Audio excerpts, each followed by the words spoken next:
जय हिंद दोस्तों, कैसे हैं आप सभी लोग। आशा करता हूं कि आप लोग अच्छे होंगे। दोस्तों आज के इस वीडियो में हम लोग बात करेंगे Indian army nursing assistant recruitment 2022 के बारे में। जी हां दोस्तों, इंडियन आर्मी की भर्ती जो है उसका ऑफिशियल नोटिफिकेशन जो है वो आउट हो गया है। तो आइए इससे जुड़े हुए इंफॉर्मेशन के बारे में हम लोग बात करते हैं और देखते हैं कि नंबर ऑफ़ पोस्ट कितने हैं और क्या कुछ सिलेक्शन प्रोसेस रहने वाला है। तो बिना देर के हुए आइए दोस्तों वीडियो को स्टार्ट करते हैं। दोस्तों जैसा कि बात करें हम टोटल पोस्ट की, तो टोटल पोस्ट जो है इसमें अभी दर्शाया नहीं गया है, क्योंकि ऑफिशियल नोटिफिकेशन में भी जब भी इंडियन आर्मी की भर्ती जाती है तो उसमें जो है वो वैकेंसीज़ नहीं दिखाई जाती है दोस्तों। तो लेकिन फिर भी आप ये मान करके चलिए कि 1000 से प्लस ही वैकेंसीज़ रहने वाली है। अब 1000 भी हो सकती है, 1500 भी हो सकती है, वो डिपेंड करेगा उन लोगों पर और आगे चल करके। दोस्तों हम लोग बात करेंगे अप्लाई डेट के बारे में। तो अप्लाई डेट की बात अगर करें तो 1 अक्टूबर से लेकर के जो है वो 30 अक्टूबर लास्ट डेट रहने वाली है। जी हाँ दोस्तों, इसका नोटिफिकेशन जो है वो 1 अक्टूबर को जो है वो आ गया था और इसका लास्ट डेट जो है वो 30 अक्टूबर तक है। दोस्तों अगर फ़ीस की बात करें तो 0 पेमेंट पड़ेगा, कोई भी इसमें फ़ीस जो है आपको देना नहीं पड़ेगा। आप जा करके पास में कैफ़े जा करके आप उसको जो है फिल कर सकते हैं। दोस्तों अगर एज की बात करें तो बच्चे जो हैं उसमें अप्लाई कर सकते हैं 17.5 साल से लेकर के 25 साल के जो छात्र हैं वो इस फॉर्म को जो है वो फिल कर सकते हैं।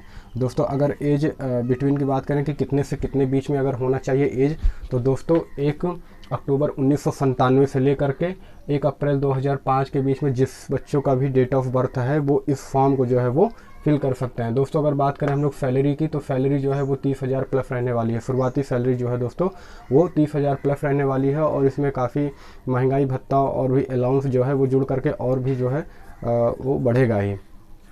दोस्तों आगे हम लोग बात कर लेते हैं क्वालिफ़िकेशन की कि वो क्वालिफ़िकेशन क्या रहने वाली है। तो 10+2 with science, physics, chemistry, bio and English with minimum 50 marks. यानी कि दोस्तों कहने का मतलब ये है कि फिजिक्स, केमिस्ट्री, बायो और अंग्रेजी में जो है वो कम से कम 50 मार्क्स होने ज़रूरी हैं। अब कुछ दोस्तों को सवाल ये हुआ कि सर मेरा अगर मान लीजिए कि किसी सब्जेक्ट में 45 नंबर है तो हम इस फॉर्म को फिल कर सकते हैं कि नहीं। तो दोस्तों आप बिल्कुल फिल कर सकते हैं इस फॉर्म को। बस खाली आप ये याद रखिएगा कि किसी भी सब्जेक्ट में 40% से जो है वो नंबर कम नहीं होना चाहिए। किसी भी सब्जेक्ट में जो है वो 40% से नंबर आपके कम नहीं होने चाहिए और फिजिक्स, केमिस्ट्री, बायो और अंग्रेजी मिला करके जो है आपके 50% मार्क्स या फिर उससे ज़्यादा जो है वो होने चाहिए। दोस्तों आगे हम बात कर लेते हैं कि मेल कैंडिडेट की हाइट की कितनी होनी चाहिए। तो हाइट की अगर हम लोग बात करें दोस्तों मेल कैंडिडेट की, तो जो है वो 169 सेंटीमीटर होने चाहिए। क्योंकि देखिए सभी राज्य का जो है वो हाइट अलग अलग लिया जाता है, लेकिन ख़ासतौर पे यूपी, बिहार और वेस्ट बंगाल का जो हाइट जो रहता है मेल कैंडिडेट का वो 169 सेंटीमीटर ही रहता है।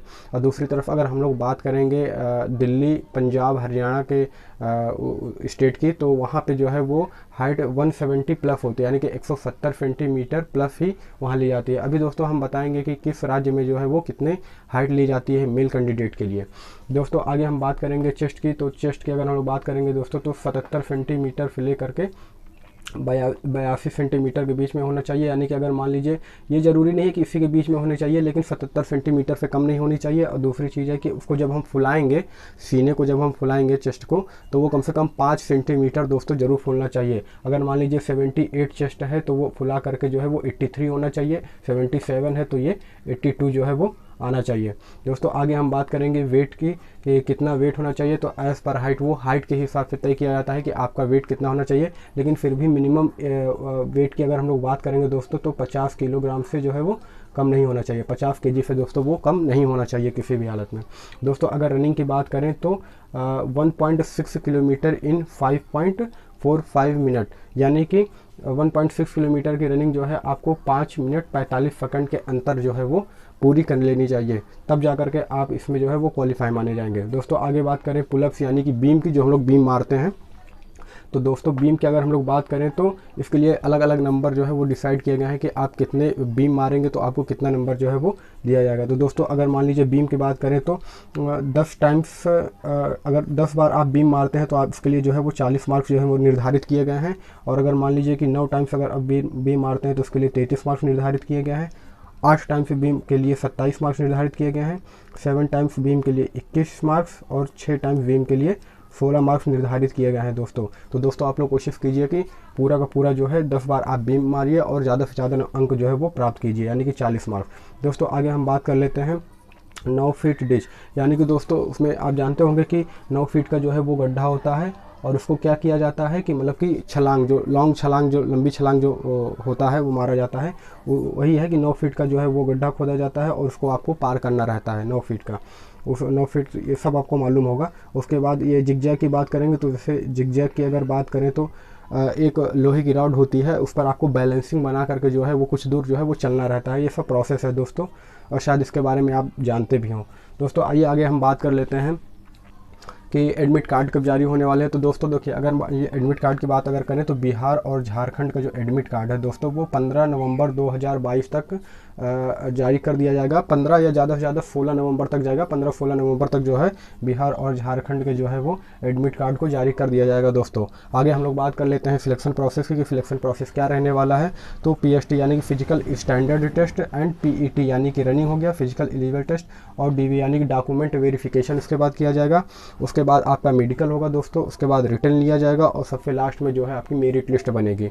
दोस्तों आइए आगे हम बात कर लेते हैं डॉक्यूमेंट्स की। तो अगर डॉक्यूमेंट्स अगर आप लोग देखेंगे तो आपका जो है वो सर चकरा जाएगा, क्योंकि डॉक्यूमेंट्स जो है इतने ज़्यादा डॉक्यूमेंट्स मांग लिए हैं दोस्तों कि अब हम क्या ही बताएं। आइए देख लेते हैं कि डॉक्यूमेंट्स में जो है वो क्या क्या मांगा गया है। फ़िलहाल देखिए, एडमिट कार्ड तो वो तो चलिए ठीक है, अनिवार्य है, वो होना ही चाहिए। एडमिट कार्ड तो लगभग बिना एडमिट कार्ड के तो आप पेपर ही दे सकते हैं, तो एडमिट कार्ड तो होना बिल्कुल ही अनिवार्य है दोस्तों। उसके बाद अगर हम लोग बात करेंगे तो हाई स्कूल और इंटर यानी कि 10th और 12th के मार्कशीट और सर्टिफिकेट जो है वो होना चाहिए दोस्तों आपके पास, ये भी ठीक है दोस्तों।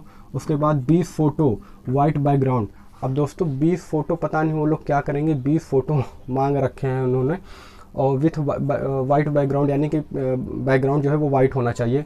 उसके बाद देखिए आगे दोस्तों बात करते हैं कि डोमिसाइल सर्टिफिकेट यानी कि आप जहाँ के निवासी हैं, आप जहाँ के निवासी हैं वहाँ के निवास प्रमाण पत्र की जो है वो ज़रूरत पड़ेगी, जहाँ के आप प्रॉपर रहने वाले हैं। उसके बाद दोस्तों अगर बात करेंगे तो SLC एंड CLC यानी कि स्कूल लिविंग सर्टिफिकेट और कॉलेज लिविंग सर्टिफिकेट जो है वो आपके पास होना अनिवार्य है। ये चीज़ के भी डिमांड जो है दोस्तों वो लोग कर रहे हैं कि ये चीज़ डॉक्यूमेंट्स में ये स्कूल लिविंग सर्टिफिकेट और कॉलेज लिविंग सर्टिफिकेट भी होना ज़रूर है दोस्तों। उसके आगे हम बात करें कास्ट सर्टिफिकेट यानी कि जात प्रमाण पत्र। कास्ट सर्टिफिकेट आपका होना चाहिए, आप OB से हैं, OBC से हैं, SC से ST से हैं, जनरल से हैं, है ना। तो ये कास्ट सर्टिफिकेट भी दोस्तों आपके पास होना चाहिए। और उसके बाद दोस्तों हम लोग आगे बात करेंगे तो 7वें नंबर पे है रिलीजियन सर्टिफिकेट यानी कि रिलीजियन का मतलब क्या होता है, धर्म, यानी कि आप किस धर्म समूह से जो है वो रिलेटेड हैं। तो रिलीजियन सर्टिफिकेट भी दोस्तों यहाँ पर देखिए मांगा जा रहा है, यानी कि आप हिंदू हैं, मुस्लिम हैं, सिख हैं, ईसाई हैं, वो रिलीजियन सर्टिफिकेट भी जो है वो यहाँ पे मांगा जा रहा है दोस्तों। आगे हम बात करें 8वें नंबर पर तो स्कूल करेक्टर सर्टिफिकेट यानी कि स्कूल से आप जहाँ से भी हाई स्कूल किए होंगे वहाँ से जो है आपका करेक्टर सर्टिफिकेट वहाँ से आपको बनवाना पड़ेगा। मान लीजिए 5-6 साल अगर मान लीजिए हो गए हैं हाई स्कूल या इंटर किए हुए, तो आप जा करके आप अपना मार्कशीट लेकर के स्कूल में जाएंगे तो आपको जो है वो वहाँ पर करेक्टर सर्टिफिकेट जो है आपको दोस्तों निकाल करके दे दिया जाएगा। तो स्कूल करेक्टर सर्टिफिकेट भी मांगा गया है। उसके बाद दोस्तों आगे हम बात करेंगे तो character certificate issued by SP and SSP यानी कि अब ये तो देखिए ये करेक्टर सर्टिफिकेट अलग है और ये करेक्टर सर्टिफिकेट दोस्तों देखिए अलग है, क्योंकि ये करेक्टर सर्टिफिकेट जो इशू होता है वो SP ऑफिस या SSP ऑफिस के जो अधिकारी हैं वो लोग इशू करते हैं। तो ये आपको जो है तहसील में जा करके बनाना पड़ेगा, या फिर आप जो पास के जो है वो कैसे जा करके वहाँ से आप संपर्क करेंगे तो आपको पता चल जाएगा कि ये करेक्टर सर्टिफिकेट कैसे बनता है। इसके लिए कुछ ऐप्स भी आते हैं दोस्तों, जैसे कि UP कॉप करके। जैसे अगर मान लीजिए आप UP के निवासी हैं, उत्तर प्रदेश में रहते हैं, तो UP कॉप करके एक ऐप आता है, उस पर भी जा करके आप अपने मोबाइल पे खुद से जो है वो आप बना सकते हैं। लेकिन ये जो सर्टिफाइड जो होता है वो ऊपर से होता है दोस्तों, तो इसमें जो है प्रोसेस में कुछ समय लग जाता है, यानी कि इसको प्रोसेस होने में लगभग 1 सप्ताह से 10 दिन के बीच का समय लग जाता है दोस्तों। उसके बाद दोस्तों आगे बात करेंगे 10वें नंबर पर अनमैरिड सर्टिफिकेट, यानी कि अगर आपकी शादी नहीं हुई है तो उसका भी सर्टिफिकेट आपके पास होना चाहिए। वो सर्टिफिकेट कहाँ से बनेगा दोस्तों, तो वो सर्टिफिकेट बनेगा ब्लॉक से। आप मतलब जहाँ के निवासी हैं, आप जिस ब्लॉक के अंतर्गत आते हैं वहाँ से आपके अनमैरिड सर्टिफिकेट बनेगा। या तो फिर अगर आप मान लीजिए सिटी में रहते हैं तो आप तहसील में जाइए, तहसील से आप संपर्क करेंगे तो आपको वहाँ पर पता चलेगा कि अनमैरिड सर्टिफिकेट जो है का प्रोसेस क्या है, कैसे बनेगा। तो दोस्तों आगे हम लोग बात कर लेते हैं 11वें नंबर पर Aadhaar card, PAN card, single bank account होना चाहिए दोस्तों। ये तो चलिए मस्ट है, ये तो होना ही चाहिए। आधार कार्ड, पैन कार्ड और सिंगल बैंक अकाउंट होना चाहिए। तो दोस्तों ये डॉक्यूमेंट्स जो है उन्होंने वो मांग रखा है काफ़ी। इसमें देखिए दोस्तों सबसे ज़्यादा प्रॉब्लम किस में होगी, अनमैरिड सर्टिफिकेट बनाने में जो है इसमें थोड़ा सा प्रॉब्लम होगा बनाने में आपको। और उसके बाद ये रिलीजियन सर्टिफिकेट जो है ये बनाने में थोड़ी सी दिक्कत होगी। बाकी अगर मान लीजिए आप कॉलेज या स्कूल से, अगर मान लीजिए जिस भी कॉलेज या स्कूल से हाई स्कूल इंटर किए हैं वहाँ पे जाएंगे और अपना सर्टिफिकेट दिखाएंगे तो वहाँ पे तो चलिए आपको करेक्टर सर्टिफिकेट दोस्तों मिल जाएगा। तो कुछ चीज़ें हैं जो इसमें कुछ डॉक्यूमेंट्स बनाने में आपको दिक्कत होगी, लेकिन अब ऊपर से मांगा गया है तो क्या कर सकते हैं, बनाना ही पड़ेगा।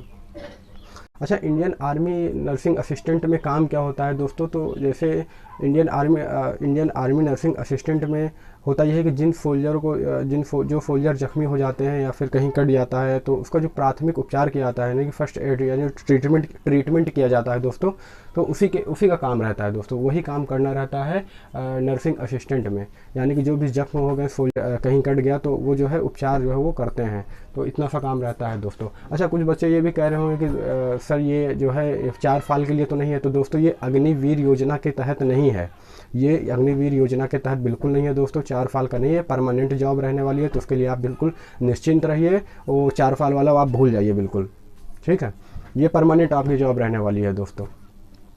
तो दोस्तों ये थी जानकारी Indian army nursing assistant recruitment 2022 के बारे में, जिसका ऑनलाइन अप्लाई जो है दोस्तों 1 अक्टूबर से स्टार्ट हो गया है, 30 अक्टूबर लास्ट डेट रहने वाला है। तो दोस्तों बिना देर किए हुए जो है आप इस फॉर्म को जो है वो फिल कर लीजिएगा, क्योंकि बाद में सर्वर का इशू आ जाता है दोस्तों, और अगर मान लीजिए अभी अगर आप लेट करेंगे तो फिर जो है आगे चल के दिक्कत होगी।